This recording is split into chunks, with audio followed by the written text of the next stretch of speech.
पतिव्रता नारी नान्या पूजा विशेषतः पावनी सर्वलोकानां सर्वपापोघनाशिनी।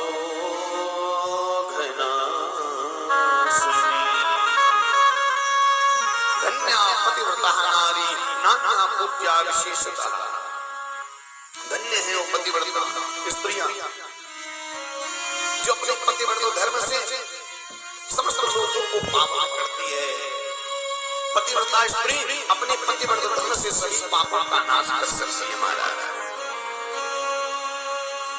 अनुसुईया ने अपने पतिव्रत धर्म से क्या किया आप सब जानते हैं। कथा सुनी आपने, अत्रि की कथा। महालक्ष्मी, महासरस्वती और महागौरा ने अपने पतियों को भेजा था परीक्षा के लिए, लेकिन एक साधारण स्त्री, इस मृत्युलोक में रहने वाली स्त्री उन प्रदेवों को बालक बना देती है। किसके संबल पर? पतिव्रत धर्म के बल पर। आज ब्राह्मणी उद्दिज पत्नी भवानी से कहती है, उमा से कहती है, बेटी पतिव्रता धर्म से बढ़कर कोई धर्म नहीं। नारी के लिए पतिव्रत धर्म से बढ़कर कोई धर्म नहीं। जो अपने पति को ईश्वर के समान मानकर उसकी सेवा करती है, वो इस लोक में तो सुख भोगती है, अंत में परलोक में भी सुख भोगती है। बहुत सारी स्त्रियों के नाम लिए, सावित्री, लोपमुद्रा, अरुंधति, सचरूपा, अनुसुईया, लक्ष्मी, स्वधा, सुमति, मैना, स्वाहा, अनेक पतिव्रता स्त्रियों के नाम हैं। बेटी इन स्त्रियों के नाम केवल मैं तुमसे इसलिए ले रही हूँ कि यदि तुम भोर में सुबह उठ करके इन पतिव्रता स्त्रियों का चिंतन करोगी तो तुम्हारे जीवन में पतिव्रत धर्म और दृढ़ हो जाएगा। बेटी पतिव्रता स्त्री को पति के भोजन करने के पश्चात भोजन करना चाहिए। और माताओं, आप कैसे भोजन करती हैं? चूल्हे पर रोटी बन रही है और एक रोटी तो उसी समय हजम, उसके बाद में पति को पूछे। शिव पुराण कहती है कि पति को भगवान समझ करके जो स्त्री पूजती है, अपने पति को पहले भोजन कराती है, उसका जीवन धन्य हो जाता है। यदि पति द्वारा कभी ताड़ना भी दी जाए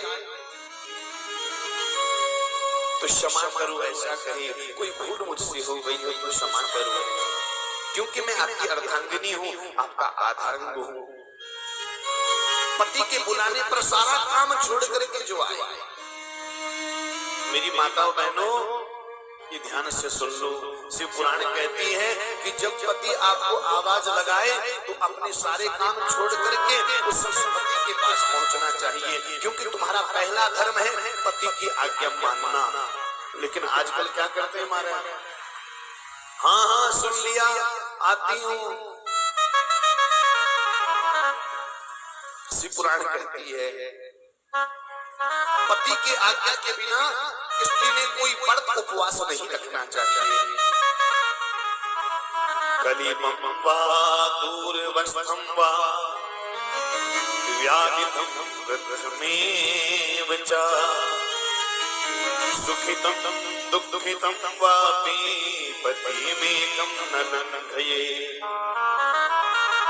शिव पुराण कहती है कि जिसके साथ तुम्हारा विवाह हो गया है, जिसके साथ तुम्हारे पिता ने, तुम्हारी माता ने तुम्हारा लग्न कर दिया है, जिसके हाथ में तुम्हारा हाथ सौंप दिया, वो चाहे कैसा ही भी हो, चाहे वो नपुंसक भी हो, चाहे वो रोगी हो, चाहे वो दुख अवस्था को प्राप्त हो, दारुण दुख से ग्रस्त हो, लेकिन कभी उसका त्याग मत करना, कभी उसकी आज्ञा से बाहर मत जाना।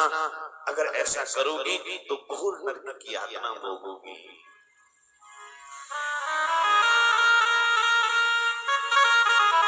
शिव पुराण कहती है कि स्त्रियों ने कभी, देखो ये जो बात है ये बड़ी गहन बात है, ये हम सबके जीवन से जुड़ी हुई। देखो जब भागवत शुरू होती है तो भक्ति ज्ञान वैराग्य के बारे में पूछते हैं, लेकिन जब शिव पुराण शुरू होती है तो कहते हैं सदाचार। और ये शिव पुराण की कथा सदाचार जीवन में कैसे आई है बताती है।